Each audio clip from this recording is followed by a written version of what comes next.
In the late 15th century, an ambitious sailor from Genoa approached the King of Portugal with an impassioned offer to find new lands and riches to the west. His proposal was dismissed as being far too fanciful and way too costly. Undeterred, this determined sailor, a man by the name of Christopher Columbus, tried his luck with Spain. It was 1492, and his timing couldn't have been better. The Spanish had just seen off the last of the daunting occupying Muslim forces and were now keen to expand in their own name. There was money in the coffers, and Spain liked Columbus's confidence. Columbus set sail across the Atlantic in August 1492. Just 2 months later, he landed in the Bahamas, making the first significant European contact with the Americas. The world was about to change forever. Christopher Columbus's discovery of the Americas signaled the start of the European colonization of the American lands. It gave birth to new nations and made some European powers incredibly rich. It also took a devastating toll on the native populations, from which they never recovered. All of this from what was intended to be a search for another passage to the Far East, or the Indies as the East was simply known. What led to this huge push for European expansion, and how were the first 100 years in the Americas? To begin, it helps to understand why the European powers were compelled to seek routes to the west. For centuries, Europe had been dependent on the Silk Road for trade with the East. The Silk Road enabled trade between European countries, India, and China. Everything from tea, silk, spices, cotton, ivory, and precious metals were traded, until the Ottoman Empire put a stop to it all. When the Ottomans claimed Constantinople in 1453, today's Istanbul, it meant they effectively controlled the western end of the Silk Road. This meant big tax hikes on anything that was traded along the famous route, and this more or less forced Europe to look for alternate routes to the east. At the time, the Portuguese were world leaders in sea navigation and favored sending ships around Africa into the Indian Ocean. This was their plan until a fellow named Christopher Columbus walked onto a beach in the Bahamas archipelago. Suddenly, there was another option. In 1493, Columbus made his second voyage to the Americas, but this time it was far more purposeful. On his first voyage, Columbus had set out with just 3 ships. The second time around comprised a fleet of 17 ships, which included colonists, priests, and soldiers.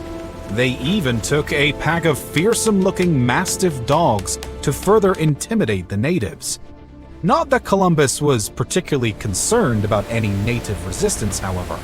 In a revealing extract from his 1492 diary, Columbus wrote that the Caribbean people should be good servants and would easily be made into Christians. He also noted that the natives seemed to be unarmed, or were at least unfamiliar with iron weapons such as swords. This was immensely encouraging to the powers back in Spain, and Columbus was sent again in 1493 to set up a colony. History was made when Santo Domingo became the first official European settlement in the Americas. The colony was established on the Caribbean island of Hispaniola, which is today split between Haiti and the Dominican Republic. When word filtered back to Europe that there was a mass of land to the west, the Portuguese wanted in on the action. Spain, of course, was only too aware of Portugal's naval strength and realized the Portuguese could prove a real obstacle to further expansion in the New World.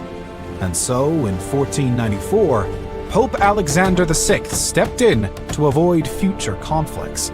A demarcation line was drawn up in the Atlantic Ocean, running north to south. Anything lying to the west of the line was to be Spain's, and any territory to the east were fair game for Portugal. Both countries agreed and signed the Treaty of Tordesillas. The demarcation line was situated roughly in the middle of the Atlantic, about 2,000 kilometers west of the Cape Verde Islands, off the coast of West Africa.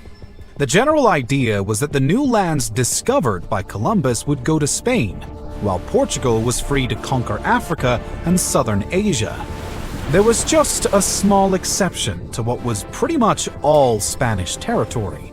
A sizable chunk of land in South America was jutting out into Portugal's side of the demarcation line. In 1500, this was unknown to the Portuguese. In 1498, Vasco da Gama had successfully rounded Africa to reach India, becoming the first European to reach India by sea. Portugal was excited because access to India via the Mediterranean was blocked by Italian and Ottoman fleets. A second voyage was organized, this time with Pedro Alvarez Cabral in charge. Cabral commanded 13 ships, which held over 1,000 men and supplies. Like da Gama, he sailed down the African west coast and then headed out into the western Atlantic to ride on the back of the trade winds. Unlike da Gama, though, Cabral continued heading west, and in April 1500, he landed on the northeastern shores of Brazil at Bahia. Realizing that this new land lay on Portugal's side of the demarcation line, Cabral claimed it on behalf of the crown. Although many historians have speculated that other Europeans had most likely been there before Cabral, he is generally acknowledged to be the one who officially discovered Brazil. Cabral looked around Bahia and guessed that it was in fact part of a continent. He sent a ship back to Lisbon immediately to spread the good news. The Portuguese were eager to get their hands on any precious metals that might have been in Brazil, specifically gold and silver. When it became clear that the local timber was the only real resource of any value, the Portuguese lost interest in Brazil for the next few decades. The local trees, called Brazil wood, were found to be useful because of the red dye that could be extracted. This was used to make textiles and clothes back in Europe, and the Portuguese had the natives clear the forests for them. They traded items such as mirrors, scissors, knives, and axes with the natives to seal the deal. Almost from the start, the Portuguese relationship with the indigenous people was markedly different from that between the Spanish and the natives in Mexico and Central America. While the Spanish colonization was based more on out-and-out conquest, there was no evidence of natural riches in Brazil. Instead of settling the new territory, Portugal initially decided to keep it as a trading base between Europe and India. Eventually, though, it was decided that the best way to manage Brazil was by forming a colony, and in 1532, the first Portuguese settlement was established in São Vicente, on the mid-coast near today's São Paulo. The new land was divided up into 15 captaincies, which were areas of land granted to people for agriculture. The captaincy owners were nobles, merchants, or ex-sailors, and it was soon evident that sugar was the go-to crop to grow. Things began to move slowly, but in the right direction, and in 1549, Brazil was declared an official crown colony. The port colony Salvador da Bahia became the capital, complete with a cathedral, hospital, prison, and a customs house. In the meantime, Spain had launched into a period of rapid colonization in Central and South America. Following on from settling in Hispaniola, the Spanish then colonized Puerto Rico in 1508, Jamaica in 1509, and then Cuba in 1511. In 1513, Vasco da Balboa became the first European to officially set sight on the Pacific Ocean, when he crossed the Isthmus of Panama and declared the Pacific as a Spanish territory. And then in 1519, things really took off for Spain. Hernán Cortés was an explorer stationed in Cuba and eager to discover new lands and treasures for the crown. Like others, he'd heard the rumors of the gold and silver that was waiting to be discovered over on the mainland, Mexico. He set off on an unauthorized expedition for what was then Mesoamerica, landing on the shores of Yucatan in February 1519. The first indigenous people Cortés interacted with were from the Mayan tribes, but he soon realized that in order to gain full control of Mexico, he had to overpower these mighty Aztecs. The Aztecs were the most advanced civilization in the region at the time, and were based out of their capital, Tenochtitlan, which would later become Mexico City. However, the Spanish liked their chances. They had superior firepower with steel swords and guns, plus well-organized armies with horses and dogs. The Spanish also had arguably the Europeans' deadliest weapon against native forces: diseases. Smallpox in particular was a mass killer. None of the native tribes in the Americas had been exposed to the disease and had zero immunity. It didn't take long for smallpox to exact a crushing toll on the Aztecs, and aided by their superior weapons, the Spanish took control of Tenochtitlan in 1521. The Aztecs hadn't gone down without a fight, however, and had battled fiercely to the end, but they were simply too decimated and ultimately overwhelmed by sickness and Spain's artillery. It was estimated that the Aztecs lost over 240,000 soldiers during the fighting, with more than half that number falling to disease. Most of Mexico would fall over the next few years, and the Spanish then set their sights further south to the Inca-controlled regions of Peru. This was no easy feat. In 1528, the Inca Empire was at the height of its powers. Its territory covered a gigantic 1,800,000 square kilometers. In 1532, Francisco Pizarro led Spanish forces into Peru, where they clashed with the Inca army in a fight to control Peru and its surrounding territories. Despite being vastly outnumbered, Pizarro and his troops took full advantage of their superior firepower and massacred thousands of Incas, who had no reply to the guns and swords of the European invaders. The Spanish were further aided by the aftermath of a civil war that had erupted amongst the Inca leaders, leaving the Incan armies disorganized and unprepared for the onslaught. Emperor Atahualpa was defeated, and Spain had captured not just Peru, but all of the Incan territories surrounding it. This included almost all of South America, with the exception of the Portuguese-controlled Brazil and Venezuela. Spain had been in Argentina in 1516, but was underwhelmed by the lack of resources and didn't officially settle there until 1580. In 1537, Spanish troops marched into Colombia and took over Chile in 1841. Spain additionally began making inroads into North America. In 1559, Tristan de Luna y Arellano established a settlement in today's Pensacola in Florida. Then, in 1565, the Spanish set up a colony in St. Augustine, Florida, not far from modern-day Jacksonville.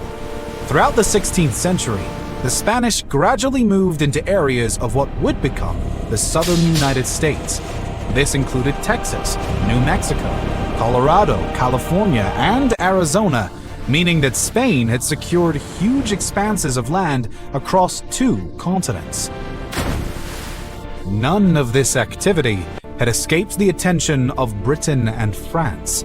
The 2 European superpowers also knew about Spain and Portugal's Treaty of Tordesillas and decided to completely disregard it. After all, neither nation answered to the Pope, and both firmly believed that they had every right to acquire what they could in the New World. France was the first to set up a serious quest. In 1534, Francis I sent Jacques Cartier across the Atlantic on the first of his 3 voyages to North America.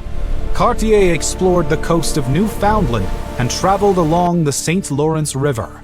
In July of 1534, France became the third European country to officially land in the Americas. Cartier landed on the shores of the Gaspe Peninsula in Quebec and placed a cross in the sand, claiming the land for the French crown. It was to be a short-lived attempt to build New France. Cartier also tried to establish a colony in what would become Quebec City in 1541, but the project failed due to hostilities from native tribes and atrocious weather. The French then attempted to start colonies further down the North American coast at Parris Island in South Carolina in 1562, and then in present-day Jacksonville, Florida in 1564. These efforts were thwarted by Spanish attacks, who had grown increasingly paranoid about the impending French colonization of North America. France made a half-hearted attempt to start a colony of convicts on Sable Island off Nova Scotia in 1598, but nothing materialized.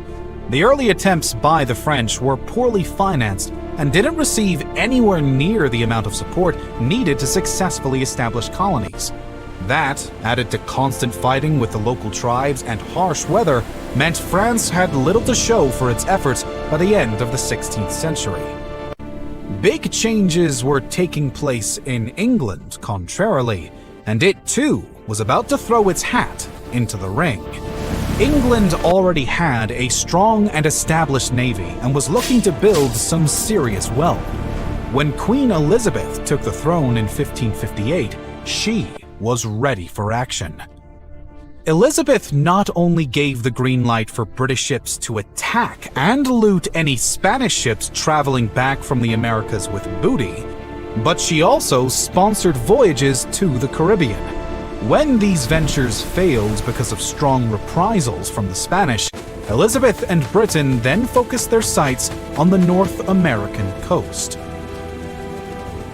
The adventurous swashbuckler Walter Raleigh was given a charter to explore North America in 1584. The motives for giving Raleigh the go-ahead were both economical and ideological. Elizabeth realized the enormous potential that lay in colonizing parts of North America and was also keen to counter Spanish Catholicism in the region. In 1585, Raleigh set up an expedition to settle at Roanoke Island off North Carolina. The Roanoke colony struggled from the outset, and when a supply ship returned from England after 2 years, the settlement had been abandoned. The mystery of Roanoke still puzzles historians today. Some believe the colonists joined the local natives, others believe the settlers simply perished. However, Britain was far from discouraged and began making plans for another expedition to the American East Coast. Throughout the early years of European colonization, the interaction with native populations varied widely. Some settlers were able to establish relatively friendly relationships, while other situations were heated from the start. On the whole, the Europeans assumed themselves to be the superior race, and their role was to civilize and educate the natives.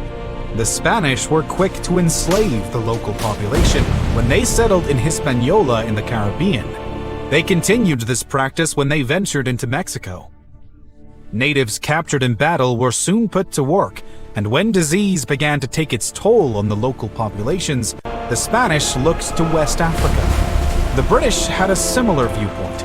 They were there to colonize and take what they needed. If the natives didn't like it, that was their problem. This led to regular outbreaks of violence in the early days of colonization. While the French later demonstrated the benefits of befriending local populations, the British, Spanish, and Portuguese were primarily concerned with conquest. This meant the exchanges between the colonizers and the natives were often brutal. The colonists had the technological advantage in terms of weapons, and the natives had an edge in using the environment that they knew so well. Religion also played another major role. In South and North America, the natives were expected to conform to Christianity, and missionaries were deployed to convert the indigenous people. it didn't occur to many Europeans that the native people may have had existing cultures and religious beliefs of their own. Some of the Spanish missionaries were able to spend more time with the natives than others and came to sympathize with them and understand their cause. Pope Paul III read the letters of the missionaries and warned colonists that the native people were not beasts to be killed or enslaved, but human beings with souls capable of salvation. This was quite an enlightened outlook for the time, and although it conceded that Christianity was the only true way forward, the Pope indicated that colonists should at least be mindful of the plight of the natives. Still, the physical shock alone must have been tremendous. Neither side had seen anything quite like the other, and the first contacts evoked a mass array of emotions, ranging from mild curiosity to derision and fear. Some settlers realized that befriending natives would work in their favor. The locals knew the land better than them, and they could learn how to farm it and hunt on it.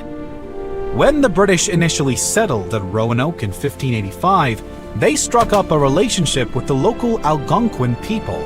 The Algonquins showed them how to crop the land and where to find food. So good was this relationship that many believe the struggling settlers may have simply opted to live with the Algonquins. All of this aside, no matter what industry their colonies were based on, all the European powers needed labor. And when the job proved to be too much for the settlers and disease wiped out the enslaved natives, the colonists began bringing slaves over from West Africa. And so, after the first 100 years of American colonization, Spain was the clear winner in terms of territories and riches gained.